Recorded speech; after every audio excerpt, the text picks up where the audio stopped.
নগদ ভুয়া বেংক প্ৰতিষ্ঠানৰ পৰিচালকক গ্ৰেপ্তাৰ লাখ লাখ টকা আত্মসাত নগদ ভুৱা বেংক প্ৰবঞ্চকক গ্ৰেপ্তাৰ কৰিবলৈ সক্ষম হৈছে নগাঁও আৰক্ষীয়ে নগাঁও চহৰৰ আজাদ নগৰৰ পৰা গ্ৰেপ্তাৰ কৰে এই প্ৰবঞ্চকটো জাজুৰীৰ আফতাৰ হুছেইন বুলি জানিব পৰা গৈছে।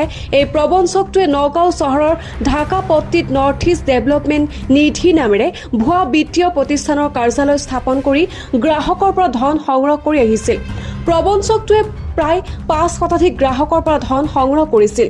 গ্ৰাহকসকলে জমা ধন ঘূৰাই খুজিলে ওলোটাই ভাবুকি প্ৰদান কৰে। এই প্ৰবঞ্চকটোৱে ২ বছৰ পূৰ্বে গুৱাহাটীত একে গোচৰত অভিযুক্ত হৈছিল। ইপিনে এই প্ৰবঞ্চকটোক নগাঁও আৰক্ষীয়ে ৭ দিনৰ বাবে জিম্মাত লৈ অধিক তথ্যৰ বাবে জেৰা চলাব। নগাঁও ঢাকাপট্টিৰ যিটো বাসগৃহত নৰ্থ ইষ্ট ডেভেলপমেণ্ট নিধি নামেৰে ভুৱা বিত্তীয় প্ৰতিষ্ঠানটো ভাড়া লৈছিল তাৰ লাইটৰ বিল আৰু ভাড়াৰ ধনো লাভ নকৰিলে বাসগৃহটোৰ গৰাকীয়ে।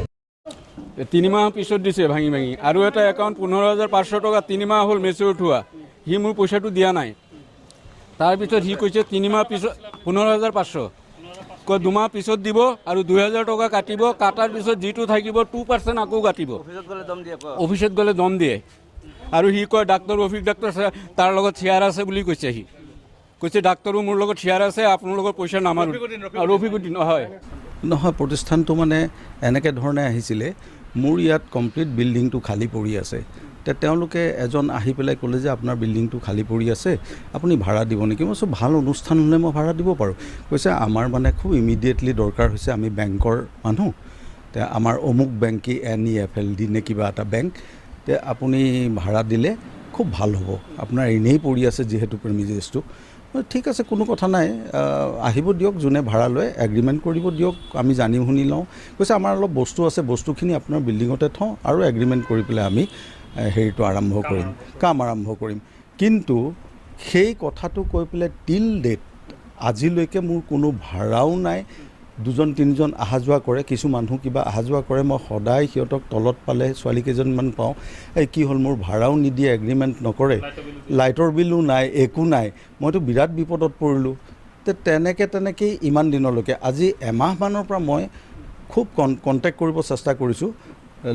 মোৰ যিমান এমপ্লয়ী আছে চব ওপৰত মই তাত পঠাওঁ, তাত লগ নকৰে, কোনো নাথাকে আৰু কোনেও মোক লগ নকৰে। মোৰ ভাড়াও নাই, একো নাই। আল্টিমেটলি এমাহমানৰ পৰা মই এই তলত যে ছোৱালীবিলাক পাওঁ সিহঁতকে কওঁ মোৰ ভাড়াও নিদিয়া, তোমালোকে উঠি যোৱাৰ ব্যৱস্থা কৰা, উঠা নহ'লে এইটো বিপদ হ'ব, তোমালোকৰতো এইবিলাক ভাল নাই। মই কণ্টেক্ট কৰিছোঁ, এই কিজন ধৰিছে যে আফতাৰ হুছেইন, কিন্তু মানে কোনো কণ্টেক্ট নাই, কোনো একো নাই। Till date I am not meeting him.